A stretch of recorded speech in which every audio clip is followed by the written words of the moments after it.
Blessed be and Merry Yule Mahana Kwanzaa to all of my Taurus people out there. Oh, and Saturnalia, I don't mean to forget that as well.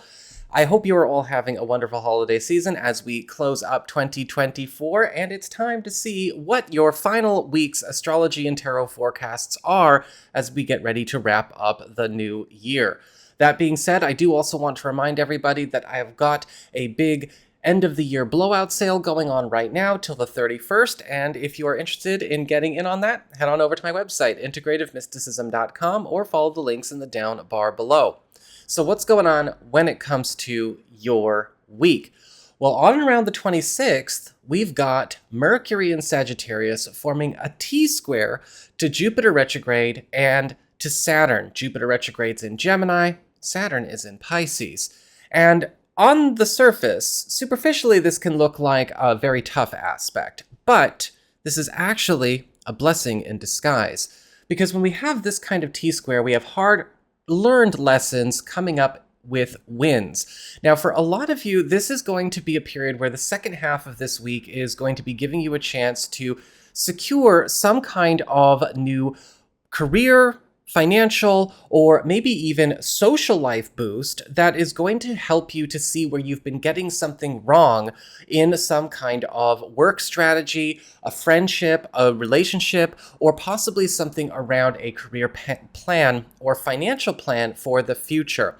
Sometimes hard-learned lessons can come with big rewards. It's just those rewards can come with a delivery that we need to be ready to accept. And this is going to be a win nonetheless, but again, some hard-learned lessons at the same time.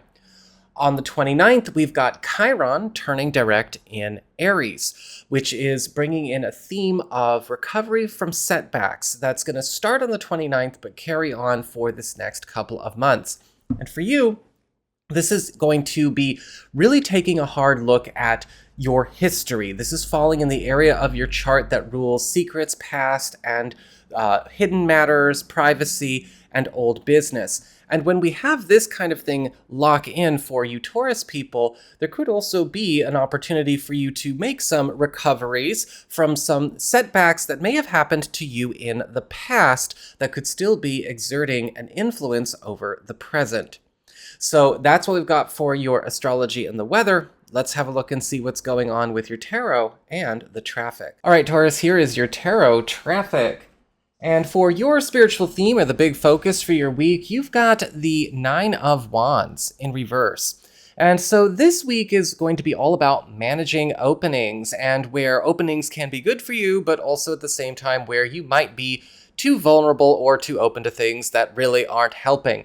The Nine of Wands reversed is all about unlocked doors, walls coming down, fences opening up. And this is good, especially when it comes to being able to seize opportunities that were once unavailable to us, things that were maybe blockaded or pushed aside.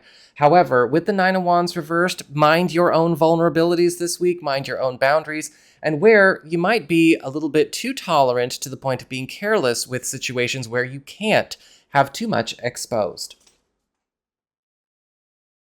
For your Earth sector, when it comes to your work, job, and finances, you've got the Three of Cups upright, and it looks like a lot of you are going to be benefiting from a huge popularity boost. The Three of Cups is all about an increase in the activity of our alliances, our social connections, as well as even hookups coming from the spreading of our good name.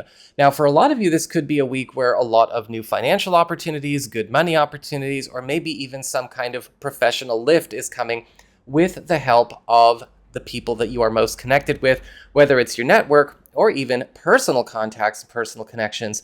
But you want to make sure that you're ready to make sure this can work for you, because with the Three of Cups, it's all about expansion. It's all about, yes, of course, abundance, but also at the same time, making it productive. For your community, friends, relatives, and other people in your life, you've got the Queen of Cups upright.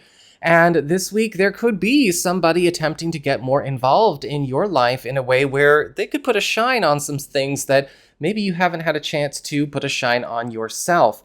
The Queen of Cups is usually a very strong ally, somebody who's very generous, somebody who's very magnanimous, but also somebody who is going out of the, just out of the goodness of their own heart to maybe attempt to make something happen for you without you having to lift a finger.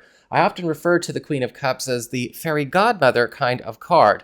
And whoever they might be, he or she, because it's not necessarily always a she, you want to make sure that you are allowing for this person to be able to open a door for you. For your challenge this week, you've got the Knight of Wands reversed.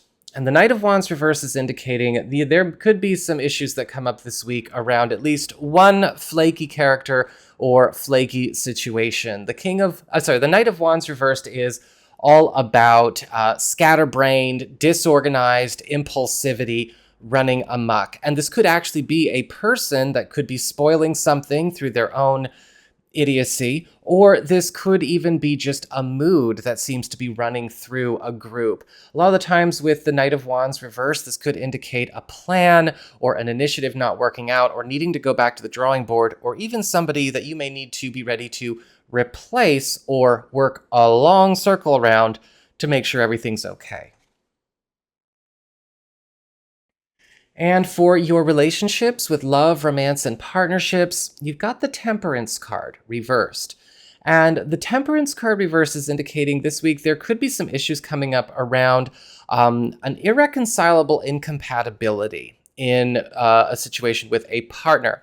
Now, it doesn't necessarily mean that it's the end of the world, but a situation where you and a partner might be trying to make something compatible with both of you, it's not working out. A lot of the times with the Temperance card reversed, we learn a lesson about it's okay to be incompatible with certain places in relationships. We don't need to get all crazy and abandony about it.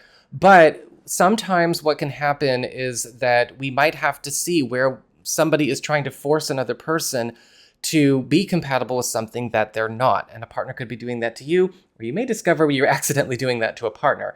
It can totally be smoothed over and everything will be fine, but at the same time, we just want to make sure that we respect taste. When it comes to those of you who are single or available, much of the same message applies. Take a second. We're not going to be 100% compatible on everything with somebody. And you might find that you could be getting pressured to have to conform to somebody, or you may have to be ready to open your mind a little bit this week when it comes to love. So that is what I've got for you all. I hope you found this helpful. If you did, don't forget my name is Nico, Son of Selene, and should you ever want to get a session with me, you can go on ahead to my website. It's integrativemysticism.com.